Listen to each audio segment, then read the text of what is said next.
Hi, everyone. My name is Idowu Akinde. Everyone calls me ID. This is episode 10 in season 4 of our Dear Founder Startup Building series on YouTube. Season 4 is all about team validation, and we've discussed quite a bit in this season. We've discussed who is a co-founder, what is a co-founder, how do you identify who an ideal co-founder candidate should be.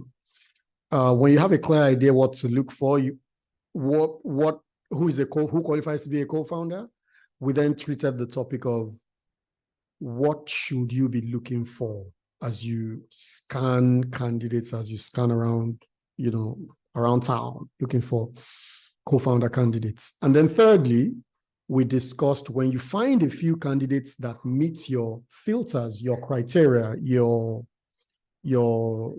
requirements, what do you do? Just in summary, we said you run a test project. 2, share a co-founder agreement. Important, very important, with a vesting clause. And 3, have that all-important equity conversation. Have that conversation about equity distribution earlier rather than later. Now, we are going to expand on that third concept. We have 3 videos. They're like addenda. Addenda. They're like, additional items to the main topics. And the first of these is a mathematical, will I call it a mathematical model? Well, just a simple formula that I built in Excel. It's on Google Sheets. It's publicly available. I'll share the link for free. Anybody can access it. That helps founders to, simulate the effect of giving away different amounts of equity to an incoming external third party. Now, for the purpose of this conversation, let's think about a co-founder as an investor. Just stay with me for a moment. Technically speaking, if you think about it, a co-founder, you are inviting a co-founder to invest something. It's just not cash. They're investing their time, their expertise, perhaps their social capital, perhaps other types of capital. So technically speaking, they're an investor. So just for the purpose of this conversation around something called the equity distribution formula, something that I call the startup equity distribution formula, like I said, is hosted on Google Sheets, and I'll share all of those details in a moment. This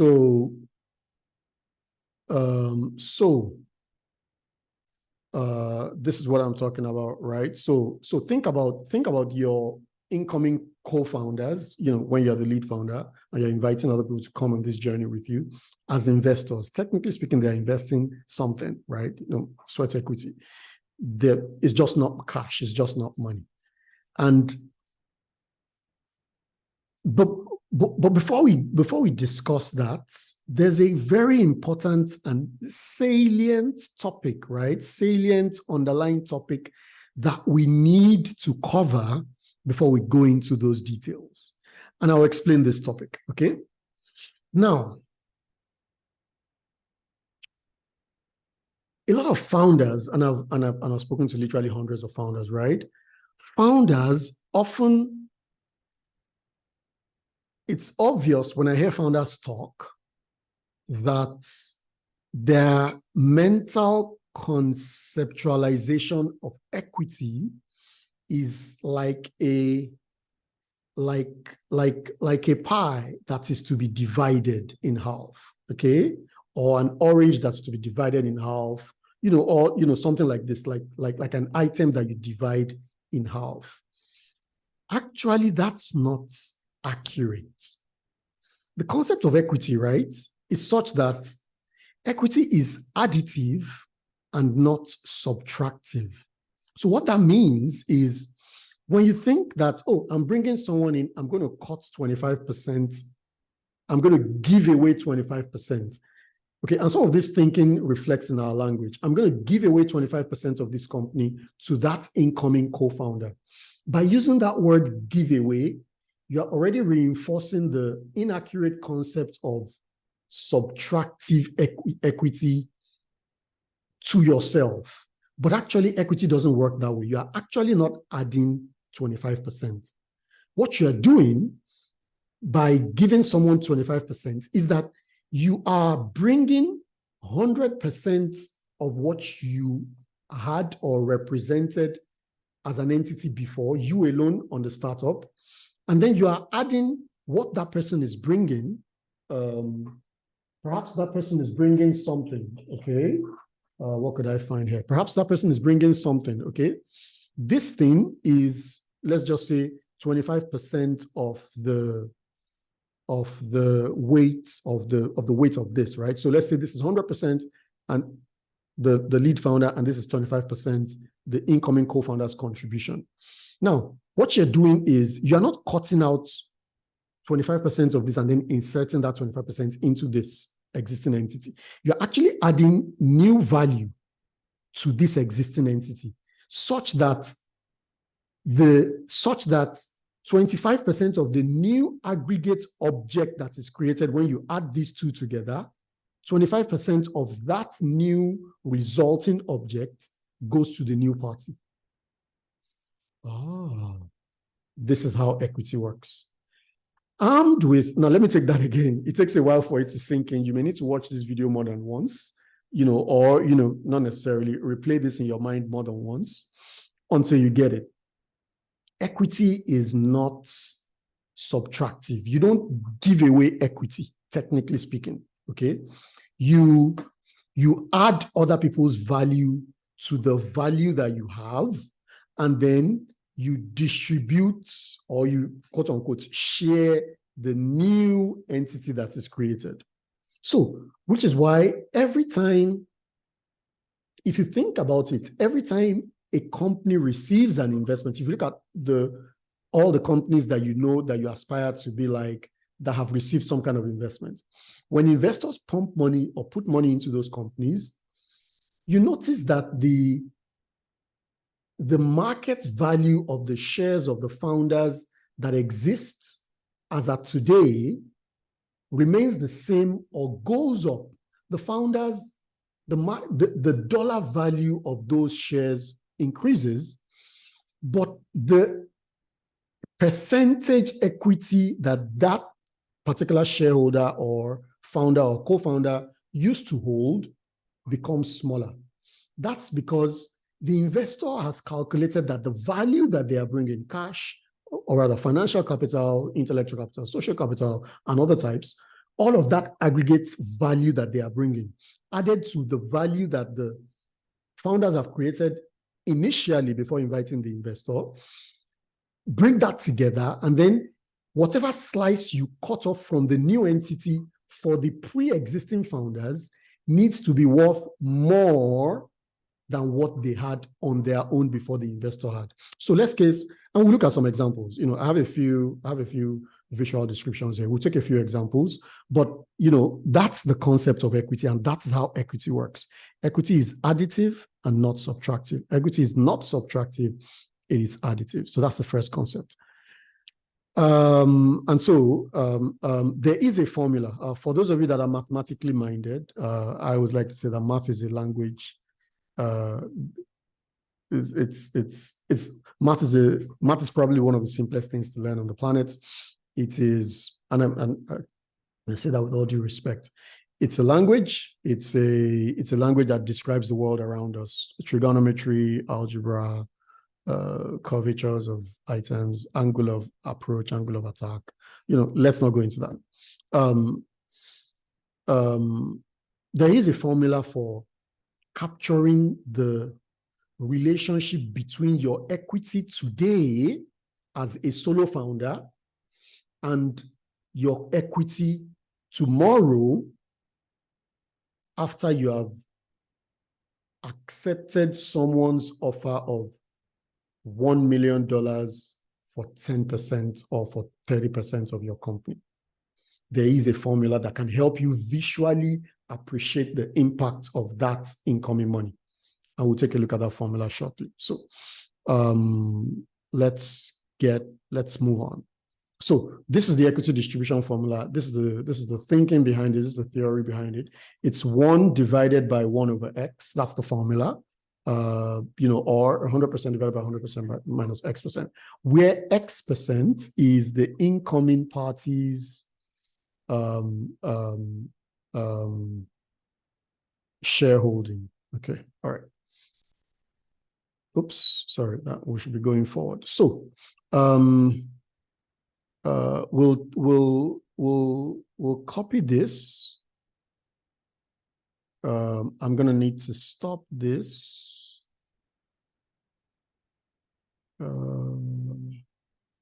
And then I will share my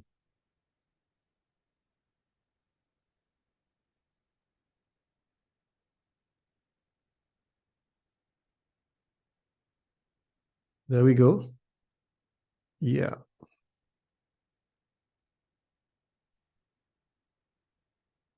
Okay.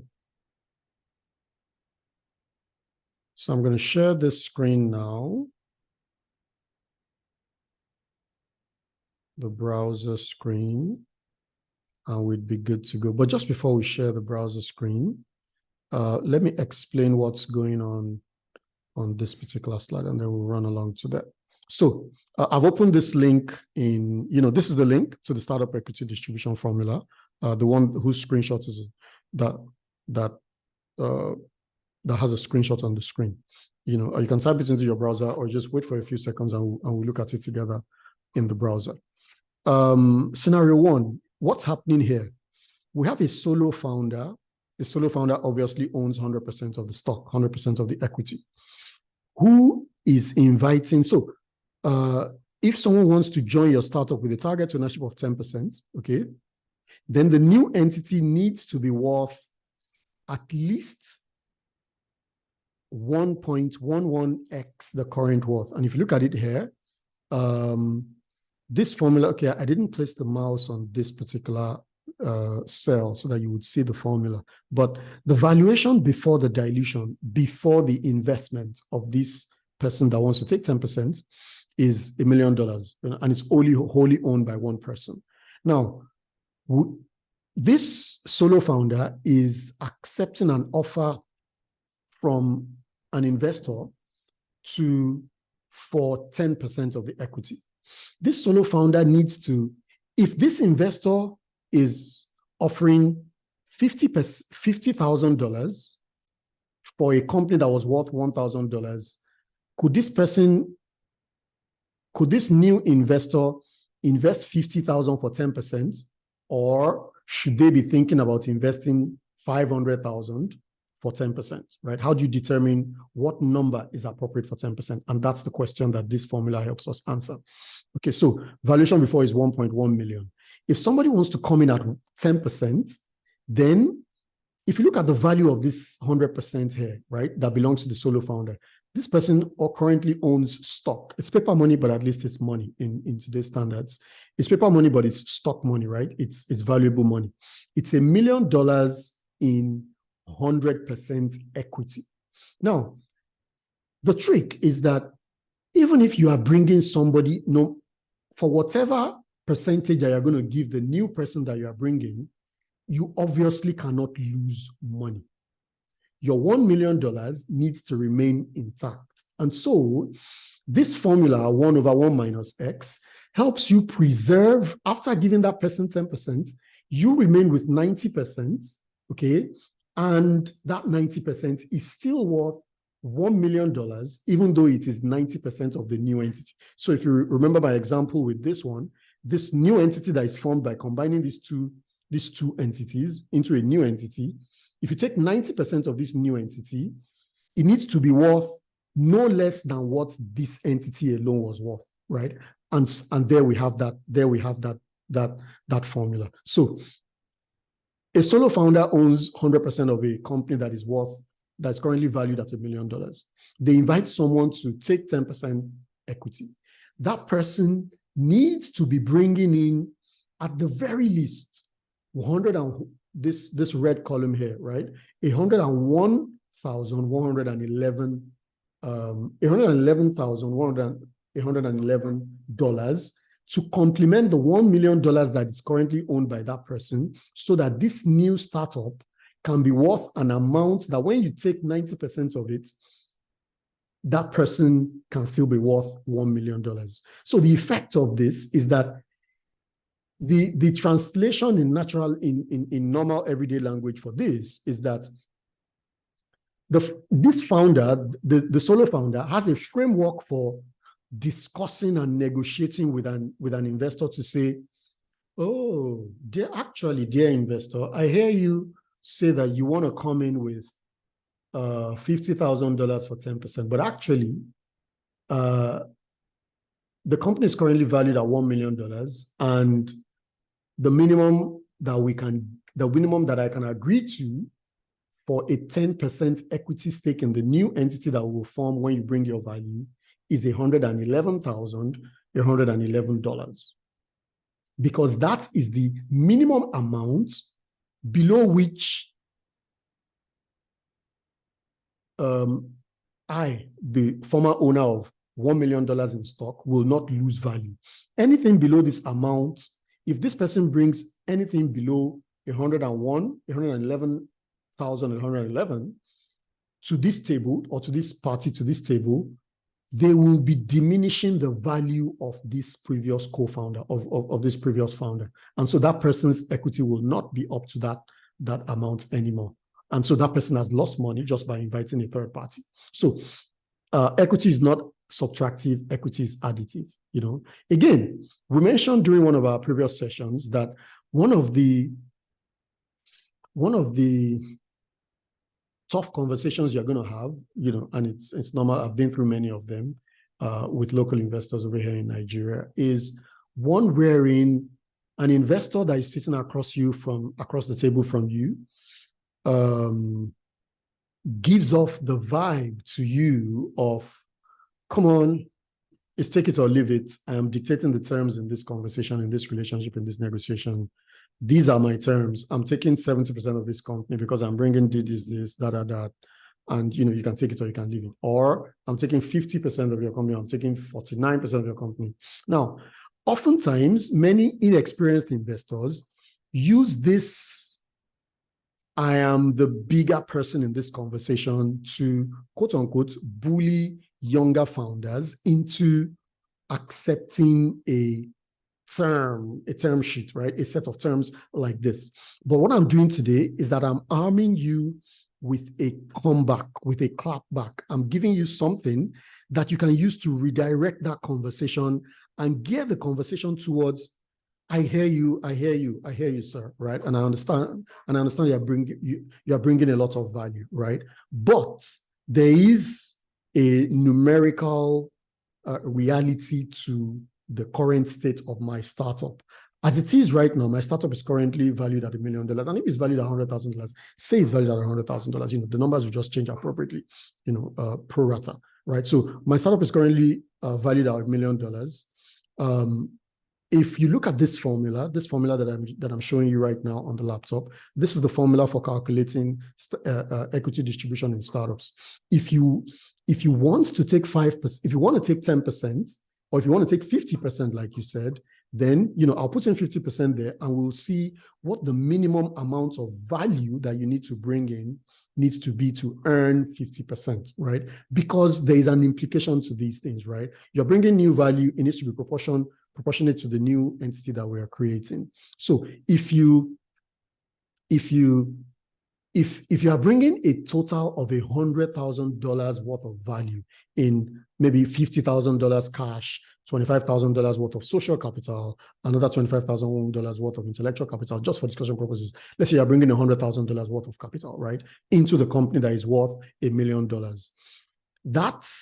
We will need to calculate, obviously, that won't be up to 10%, you will like 9 point something percent. That will fetch you 9 point something percent of the company, right? Of the new company that is created by the melding, the welding, the addition, the aggregation of these two entities, So that is that. 90% for that and 10% for that. So this is the conversation you need to have. If someone wants to join a startup with a target, a startup that is currently valued at, if someone wants to join a startup with a target ownership of 10%, then the new entity that will be created needs to be worth at least 1.11x the current worth of the startup today. And the key question is, do this new party, agree that in order to receive 10%, their incoming investment or commitment should be at least 11% of your cumulative historical commitments to the company. And so that's the formula there. So let's quickly jump to the browser and just see what that looks like in live numbers. So this is, let me zoom in just a little bit. Perfect. Okay. So valuation before. So this is the seller I was talking about, right? You see the C1 is $1 million times 100 over 100 minus H3, which is the investor determination. So I already simulated this for 50%. And what this means is that if an investor wants to bring value, add value to a company that is currently worth $1 million, then that new entity that will be created after that addition, after the investor has brought in all of their capital, social, intellectual, financial, the new entity that is created needs to be worth at least 2x of the current worth so that the current founder does not lose value. It's the same thing if I go here and I change this to 10%. You see that, and this is what was captured in the screenshot on our slides. You see that if someone wants to come in with a shareholding of 10%, they need to bring in at least $111,000. If someone needs to come in with a shareholding of 9%, that's about $98,000. So if you set this at maybe 9.1 or 9.2, you get $100,000. So obviously, if someone is investing $100,000 worth into that, that's how much they need to bring in so that this person doesn't lose value. So that is pretty much that. And you can vary this. We start with 10%. If someone wants to come in at 25%, you're going to notice something slightly dramatic, right? For 10%, you need to bring in 111,000. That's just like 1.11% more. For 25%, you need to bring in 33% more. Okay. So for 25% equity, the formula reveals to us that the incoming party, whether it's a co-founder that you are considered as an investor or is an actual investor, right, needs to bring in or contribute capital. Again, capital is not always money. It's not always cash. It could be social, intellectual, or financial capital. They need to bring in capital that is worth, at the very least, $333,000. What I'm saying here is that if this founder ends up selling 25, or, let's not use the word selling, ends up agreeing to a deal of $400,000 for 25%, then it's a good deal. If they agree $200,000 for 25%, then they've shot themselves in the foot. Now you see the value of this. Okay, so 25%, that's what that goes. If you want 30% of this entity, in order for the previous party not to lose value, you need to be bringing at least $428,000 worth of value. If you want 50%, then of this new entity, in order for that person not to lose value, you need to bring in another $1 million worth of value so that in the new entity that is created, both of you have equal half and half. So like I said, this is a really, really useful tool for redirecting conversations that are more emotion and sentiment based towards a logic based, reasonable conversation around equity distribution. All right, so that is part one. Okay, part two, okay, is the second tab that we have here. So if we make things just slightly a little bit more complex here, and we go to a scenario where you have more than one founder. Now, the only thing that has changed is that now we have two founders here, each with a, in this case, 75-25% equity, right? And so, again, the startup is valued at 1 million, 75 and 25% respectively represents $750,000 and $250,000 worth of money in stock, okay? Good. Now, an investor wants to come in at 10%. How much do we need to, what's the minimum amount of value, total capital, social, financial, intellectual, that this investor, this third party needs to bring so that neither of these two previous entities loses value? That number is 111,000. And if you follow the logic of the previous exercise where we're on solo founder, you see that it's the same thing, okay? So 750 still remains 750, even though it has dropped to 74%. 275 remains,